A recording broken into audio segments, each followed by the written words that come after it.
If you ask any final year students, master students, or even PhD students about the literature review aspect of their dissertation or thesis, they never have nice things to say. And to be honest, literature review can be quite daunting, especially when you don't know how to go about it.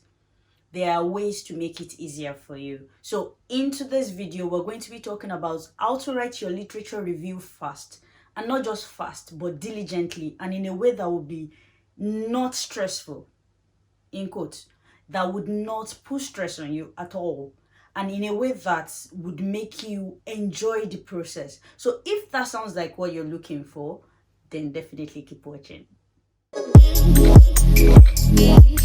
Welcome back. So let's talk about this almighty literature review. Literature review is an aspect of a thesis, dissertation, whatever, systematic review, whatever research you're doing that actually shows a lot about how well you have read and stuff like that.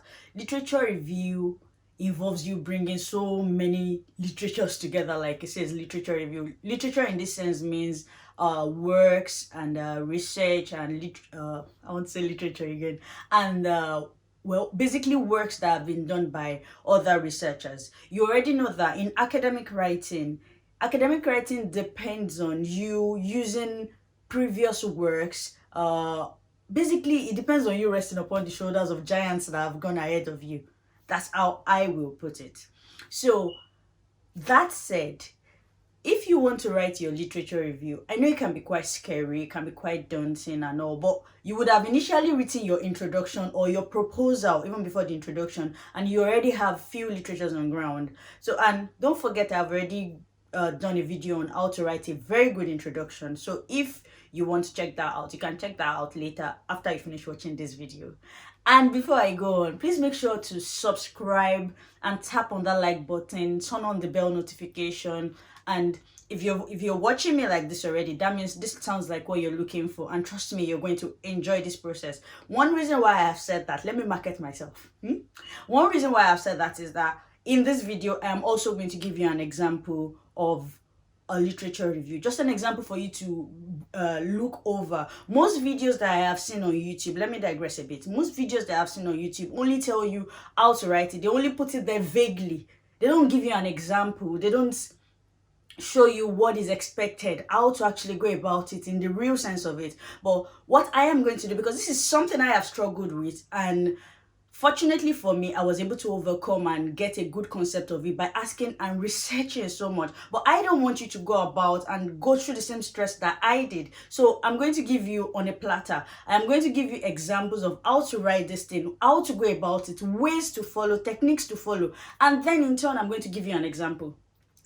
Cherry on top of the icing, or cherry on top of the icing. So make sure you stick around and subscribe. Alright guys, so let's get into the video proper. Writing a literature review, as in the actual writing part, is the last part of the whole literature review process. Like, that's the extreme last part. And if you can put in the work before you write, then writing it will be quite straightforward and you won't be confused. But then before you even go ahead to write, now let's follow the steps. First, you need to understand, why are we writing a literature review? If you understand the why, then you understand the how, and then the what, or the best way to write it. So why are we writing a literature review? So writing a literature review actually shows how well read you are about the particular topic you are writing about. It shows that you know a lot about this topic. It shows that you have done your research, you have done your work, you have read. So it shows basically shows your knowledge about the topic. And then you having a great knowledge about the topics will then make you realize whether there is a gap in that particular topic or not. So the literature review justifies the gap in the research. Like, there is a gap, that is why I'm conducting this research. And the gap in this sense can mean that a particular country has not carried out this research, so that's why you're carrying it out. Or the year in which the research was done is about 10 years ago, over 2 decades ago. Therefore, you need a recent, a recent study about that particular issue. So that is probably a reason to carry out the research you're carrying out. But then you can't know that if you have not read other literatures, if you have not brought together the most recent of literatures, and then you'll be able to derive your conclusion from that. And another thing literature review does is that it gives you a basis for your methodology. If you're trying to carry out a research and you're trying to determine what methodology to go about, should it be qualitative, should it be quantitative, should it be cross-sectional, should it be whatever way you want to go about it, based on previous research, based on previous methodologies, you'll be able to decide what method will be appropriate for your research. And even if you're trying to design a questionnaire for a particular issue, a particular topic, if you have read about it in other places, you'll be able to see the questions they have used and how you can incorporate that into your own particular research. So literature review would give you all that, and it also gives you basis to build a theoretical or what's it called now, a concept. If you're trying to build a theoretical or conceptual model, literature review gives you the basis for that. So now we have understood the reasons why it is important to carry out a literature review. To me, when you're doing a research, literature review is actually one of the most important parts of that literature. So don't let me bore you with the why. Now let's go into the how. So if you understand the how now, how to go about it, then we will know what to write. Do you get your concept now? Now we understand why are we carrying out a literature review. So now let's go into the how. How to carry out a literature review. Now, as the name has implied, you need literatures to review. So one, how do you how do you find these literatures that you're going to review? And that means relevant literatures to review. So now we're going to look at various databases where you can get, or various means of getting relevant literatures. And this is one of the major problems that students have, is how do I get the relevant literatures? They just go to one particular database and they think they can get all the literatures from there. There are several ways to get literatures. So let's get into that now, and then we'll progress from that to make it easy. I already told you how to write it fast and with ease. That's what we're focusing on right now. So now, how do we get those literatures first? Let's look at Google Scholar. Google Scholar is a database under Google. If you go to your Google page and you click on the Scholar, you know how you have the news, video, images, and then you have the Scholar. You can also go to www.googlescholar.com. It will bring out the database, and you type out the topic you want. You will get various studies, various literatures, various articles will pop up from there. Some are free and some are not free. And the good news is, if they are free, then you can go ahead and just check them out and get the literatures you want from there.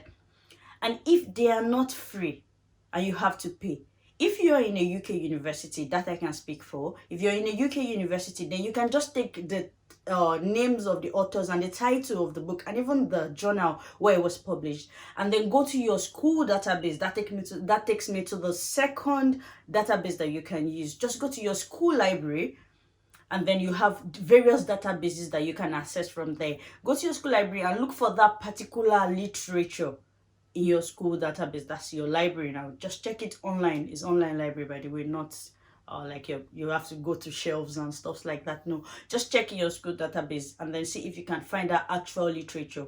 And good news is, if you cannot find it, you can easily email your librarian and say, oh hi, I'm looking for this particular literature. Give them the name, the name of the title of the research, the author's names, and then the journal where it was published and the year.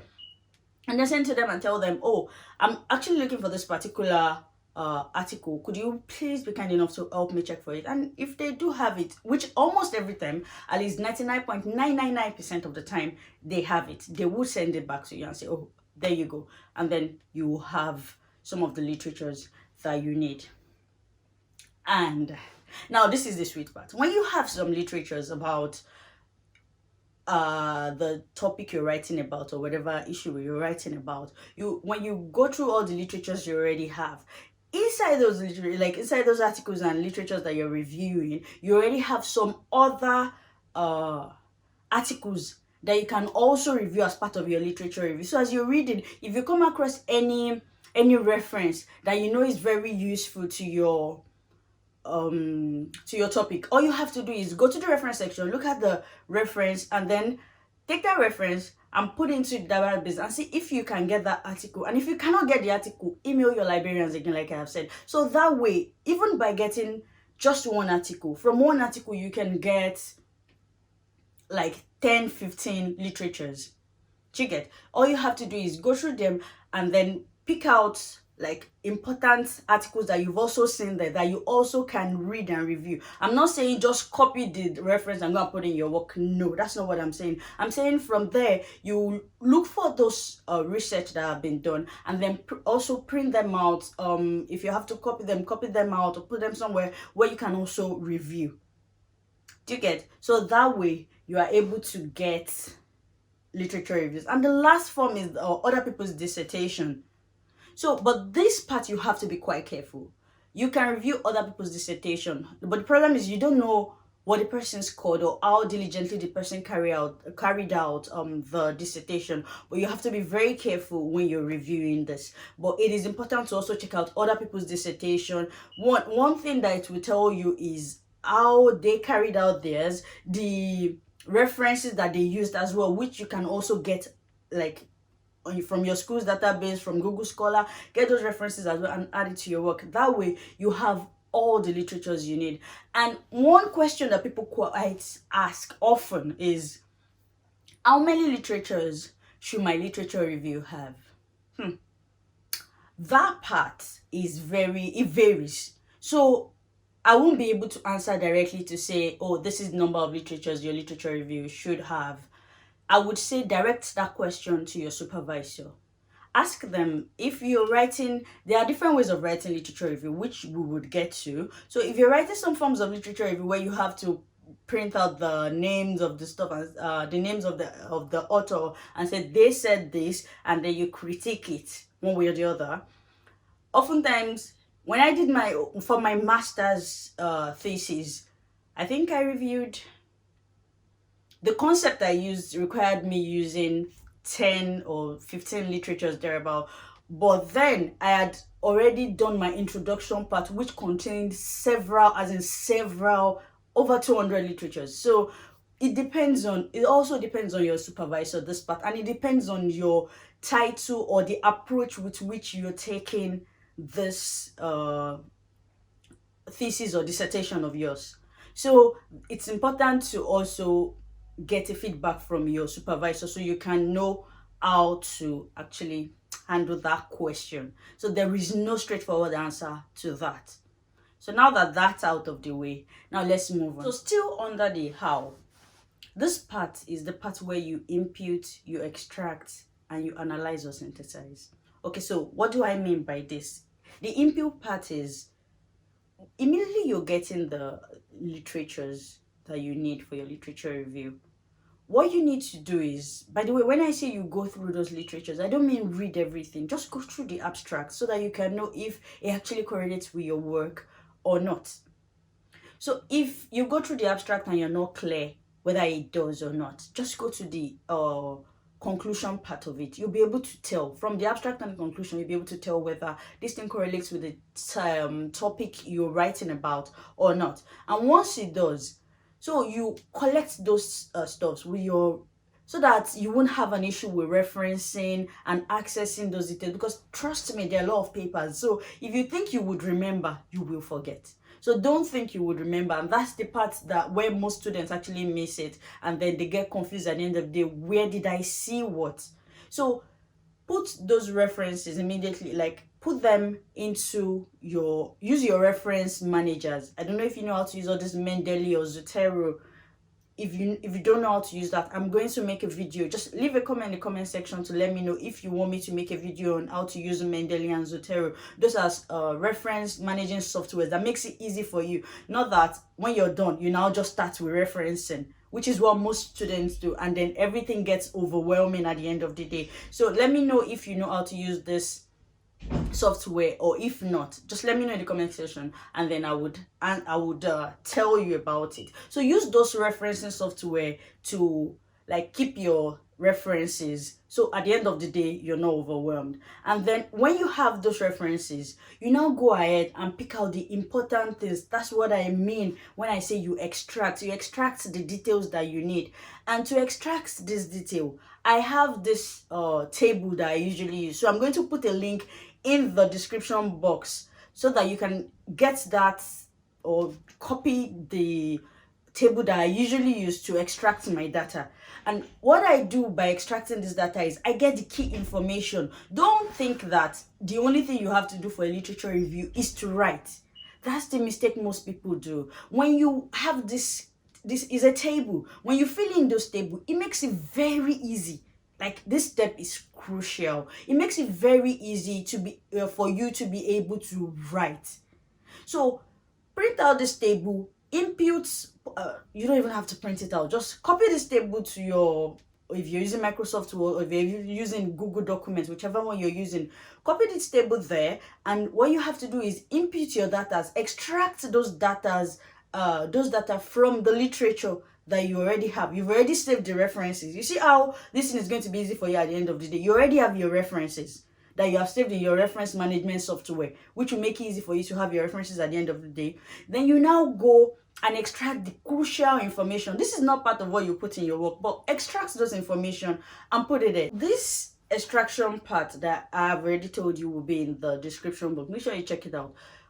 You can use your Excel for it as well. You can use your Microsoft Word, whichever one you want to use. You can use your Google document, whatever you want to use. But you have to extract the key information like methodology, the author, the date, the year, all those things, the core information, how they approached it, their conclusion, what the result was, and put a section there where you want to critique their methodology. So I'll put it, just make sure you click the description box so you get it from there.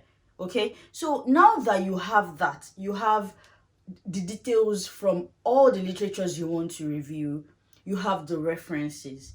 The next thing you need to do is to take a step back. Look at the information you have from the extraction. Look at everything and look at how you're able to generate your research question. And then at the same time, how you're able to generate a rationale for your research question in the first place. So this is the part where most people miss it, because they already have an idea in their mind. They just want to follow through. But one thing this extraction part does is, when you have everything right in front of you and you're able to actually think about it, I won't be shocked if you actually have to change your research question or if you have to modify it. So this is the part where all that comes into play. Think about it. Think about everything you have, and then think about your research question and the rationale behind your research question. Do you get? After thinking about it, trust me, it gives room for the what part of it. And the what part of it is the final part of it. This is the writing part. So you see all the work you have put in place before you even start writing. Makes it easy for you to write. Trust me, don't jump into writing. That's the mistake most people make. Never jump into writing your literature review. Do the necessary work and the writing part will come easy. So before you write now, there is one little step, which is the outline part of it. Outline what you want to write. You've already synthesized it. You know what you have. You know where the gap is. You know the rationale for your study. You know how everything has started. Then now, put an outline, a guideline, a pathway for you to follow through to use to write. And and I'm sure you will have seen one picture. I'm going to put the picture up now. One picture that shows about literature review, how to actually write. It's an inverted cone. That's how your outline should be. You start from the broadest part and you go all the way down, which means you narrow, you create a focus, and that's what generates your research question, hypothesis, whatever you want to generate. So that is how your outline would be. This outline part of the literature review is not the part you have to neglect, because it creates the structure. You must make sure that your work is cohesive. The thing about literature review is, when I'm reading it, I want to feel as if I'm reading a story. Let me feel as if I'm part of it. So if I'm to write a literature review, it depends on the path you're following, depends on the type of literature review you're writing, because there are several. It could be chronological, which could be like time, chrono as in time. It could be like I'm starting from 1980 something and then I'm coming all the way down to recently. Do you get? And if that's the path you're following, it could be that you're just following a particular theme or a particular method or something. There is always a path. So it has to be cohesive. It has to have a structure. So that's why I said you start broadly and then you cone it down. Cone it down to your rationale, your hypothesis, your whatever. Just cone it down to it. Make your literature review cohesive. Let it be understandable. Let me be able, I'm a layman. If I pick you up your work, let me read it and then be able to understand it. And this has to be in place before you now go to the writing part itself. So now for the writing, because you already have an idea of what you want to write, you already have an outline, just write. Don't try to be perfect. Don't try to put everything, don't try to be perfect. That's the mistake people make. Like, you want to write it the first time and be perfect and no error, no nothing. No. Write it with all the error, with all the mistake, with whatever. Just put down your first draft, put down all those ideas, follow through, then read, and then go back again and correct it, and then fine-tune it before you now send it to your supervisor to review. So I'm sure once your supervisor reviews, your supervisor is going to have a feedback. Your supervisor sends back the feedback, then you follow through with the feedback. But one thing I always do as well is, before I even send to my supervisor to review, I make sure I send it to my colleagues, my peers that I know that are sound, do you get, to review it for me, to read. I know that this is their area of specialty, or who are like really good writers and stuff like that. Let them read, let them give you their feedback. Let a layman read. When they read, let them summarize what they have read, what they think you're trying to say. By the time they tell you, you will get the idea whether, okay, the message you're trying to pass across is actually what the other reader is getting. Because you are the writer, you have an idea of what you're trying to say, but let somebody else read and give you a feedback, and then implement all that, then send it to your supervisor. Your supervisor reads as well and then sends you a feedback, and then you input all those feedbacks into it, and that will create like your third and final draft thereabout.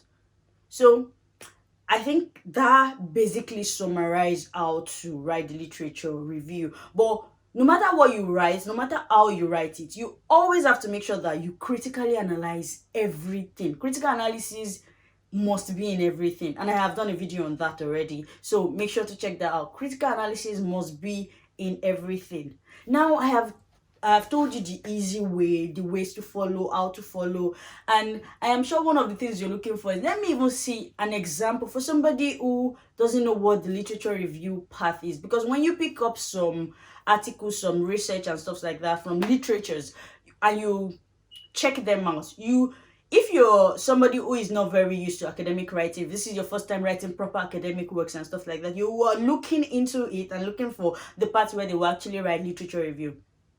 In some works they write literature review, but for some they just write background or introduction and they put the literature review into it. So, and I have promised you an example of a literature review. So what I am going to do in this case is to give you an example of what a literature review looks like, so that you can have an idea of what we are talking about. I'm going to use, like I say, I'm going to use one of my works. I'm not going to use any student's work or anyone who has sent me their work to review and stuff like that. If you don't know, now you do. I review and I edit works for people. I review and then I do a bit of educational consulting. If you're interested, just send an email. It's in the description box. Make sure to check it out. So, but that aside, so what was I saying? Forgot it. Yeah. So I'm going to give you an example. I thought about how to give this example for a literature review, and I decided that I am going to do it in two different ways. One is to show you one of my work, nobody else's but mine. I'm going to put a link to this. I will label everything in the description box, and then I'm going to pick a random work of somebody from Google Scholar, and then we're going to review that as well, so that I can show you the literature review aspect of it. And then you can see what it means when they say literature review. Do you understand? So let's pick those two examples, and I'm sure when you see that, you'll be able to add everything I have said previously with the work you have seen. Then I am 100% certain you will be able to do yours with ease. So let's get into my laptop and then we'll talk about that. Okay? All right, so welcome to this part. This is the example part, and I know most of you would like to see what it actually looks like. So I have called out a bit from my master's thesis, and I left a link in the description box. So like I said earlier, make sure to check it, and then you can open it and also see what I'm talking about. I'm so sorry about this font, but I guess we have to make do with this. This is not the official font. This is just because of where I posted it. So please bear with me. Alright, so for this part now, this particular literature review, one thing I want you to understand is a literature review is not just a literature like you just start writing about literatures. It has the introduction, it has the body, and it has the conclusion part, just like any other write-up. So if you look at what I have done here, I'm not going to go over everything, but if you look at what I have done here, this is my introductory part of the literature review. This part right here is the introductory part in a way. Like I have my chapter 1 introduction, but this part is also a bit introductory so that I can, like, if you pick up just the chapter 2, you will get what I'm talking about. Then what did I go on to do? The particular theme I followed was to just pick literatures that have spoken about this or that have written about fluoridation, and then I explored them. That was what I did in my literature review. So like this one did now. I picked this literature, Iozo Ejiofor et al. 2015, and then I analyzed it. I critiqued that literature to a very good extent. I'm not going to go into details. You have it in your hand so you can read it and then you can understand it. So one thing I've decided to do also is that I'm going to release a video of how to critique a research paper. So that would also help with your literature review. How to critique a research paper should come out this month as well, in a couple of weeks I guess. The video is in the process already anyway, so it should come out very soon. So be on the lookout for it. It will help you with your literature review as well, which was the format with which I did this. So if we go all the way down now, we scroll all the way down, I still reviewed several others in several other ways. So just read through it and then you would understand. It's pretty much straightforward and very easy for you to understand. So this is it. So there is this part I want to show you. I've shown you the introductory part. All this part is the body of the essay, and then I said essay of the literature review. Then I go all the way down. I review. You can review several literatures. Come on, scroll down. So now this is my this part is just on the blog anyway, so ignore that, ignore this part. So the last paragraph here where I said several literatures have explored either water fluoridation or fluoride toothpaste and have found them effective against caries prevention. Various concentrations have been explored. This is me now going over, this is my summary, this is me going over what I have found after reading. A lot of things have happened, but I don't want you to notice this place. However, there is no review that has evaluated their effectiveness using studies done within the last decade. This is where my justification, my rationale comes into place. Do you get? So now you see how everything comes together with this explanation. So take your time to read this piece of work now. Just click on the link in the description box and read it. It's pretty much straightforward and then you will get it. But you have to always tell us your rationale, justification, hypothesis at the end of your literature review, because that's the whole essence of the literature review. So I promise you two examples. This is one. So in a random like when you see an article online, a literature online or something, like, okay, so I saw this one online. Let me see if this is the one I wanted to show you guys. Sorry, one sec. I saw this online, and no, it's not this one. It's not this one. This one has no access, like I was saying earlier. So you need to access it through your institution. You see that? So all you just have to do is go to your school library. I've explained all of that. Don't let me go into that again. I think it's this. All right. So let's load up this. Yes. So now, if you pick up a random, you know that because it's a random journal, a random article in a journal, it's published in a journal. They're not going to write all the 20,000 findings, all the 20,000 word count and all in a journal. It's pretty much going to be a summary. But at the end of the day, I want you to understand that a bit of literature review still comes into play. So if you look at this section now, the link to this article is in the description box, so make sure to check it out.